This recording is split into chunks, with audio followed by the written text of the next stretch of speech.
Hi, community. Rita Golan, and I wanted to share with you on this Our Being Well Wednesday the question of how do we deal with this division in thoughts and um, the company we keeping to stay sane kind of thing. It came up really strongly, and I got a really interesting question from one of our community members, Anna, and she was saying, how do I deal with family having totally different opinions and morals to practically everything you believe in?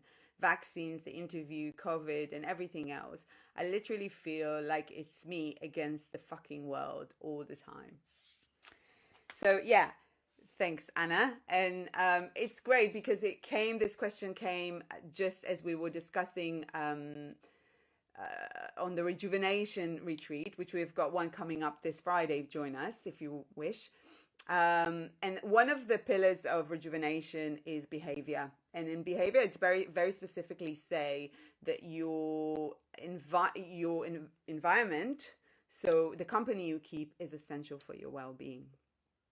It affects us. It's actually now been found that consciousness is a collaboration. So if you think I'm stupid, I'm probably going to say stupid things. And if you think I'm amazing, then probably great things will come out of my mouth. The yogis be talking about it as Patanjali was calling it saucha, which is purity. And so it is essential, the company we keep.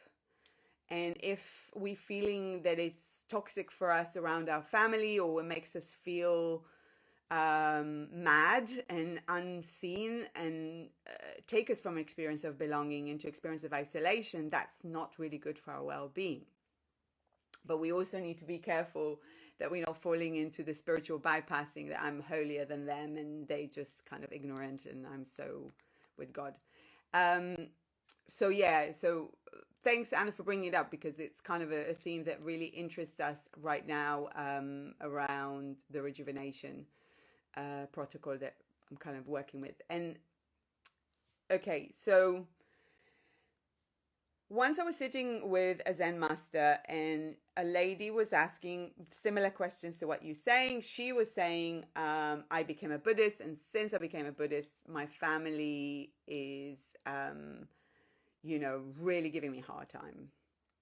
And I really struggle to spend time with them. And his answer was, stop being a Buddhist, be a Buddha, which I think is brilliant. So, and what does it mean? Okay. When you are in a state of totally at peace with your ideas and who you are, you don't need approval from the outside world. It's a wounding. It's like a conditioning, right? Because it's like, if we're not going to be accepted by our tribe, we're going to be left out and we wouldn't survive. We're going to die. So this is why a lot of the time we compromise our truth just to be welcomed back in society. But actually, Brene Brown was saying it, that, you feel isolated and you don't feel belong when you try to fit in. So when you stop trying to fitting in, you experience belonging. And that's also an interesting concept. So I would say two things. The first thing is find yourself a Sangha. Find yourself a group of people. Sangha is like truth group in a way. So people that vibrate on the same frequency, if you want. Like Tesla said, if you want to understand the universe, think frequency. So it's all about the where you are and the frequency you're in. Just be in a place where you feel nourished, protected, and safe, which is the meaning of Dharma, which is the role of a family. But because we're all coming from families that are wounded, then they didn't experience Dharma, they can't pass on Dharma. So that also need to be seen in a compassionate way, because they don't know how to do it. So find a group of people that could be your cosmic family, people that can understand you, and this is why we have this now community that we work around seasonal retreats and seasonal gathering of healing ourselves as an act of service for the collective, which I would love you to join. I'll put the link below. And we exercising that. We're exercising being seen, feeling like we are in the same place where we are welcomed and accepted. And when you have that group, that gives you a sense of peace. And then when you come to see your family, you're coming full, and you're not coming there to receive any approval. You're coming there and you just sharing yourself when you have enough to bring into the table. If you're coming depleted and it's just, you're going to go there for a fight, then don't go there. It's a choice.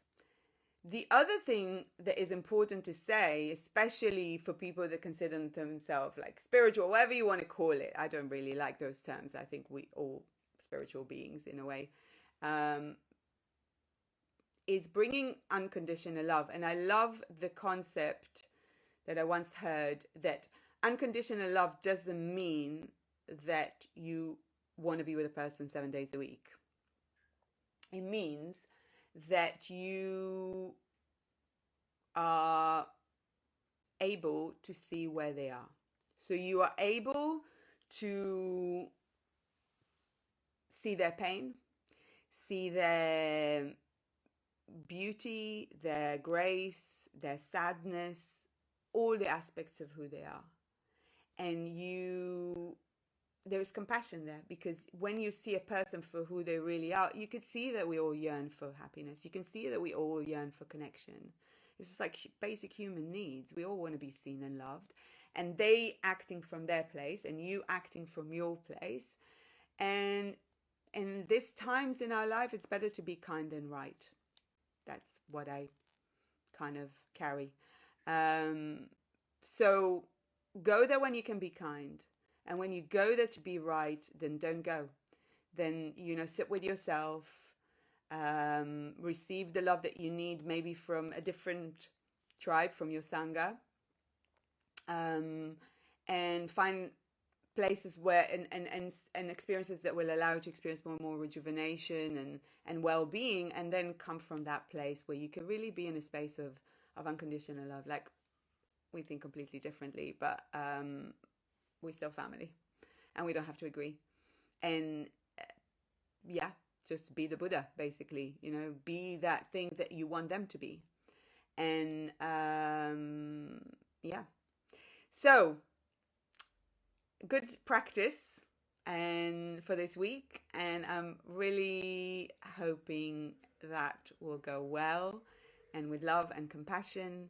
And I see you next Wednesday. Rena Golan, love you loads, and would love you to join our community.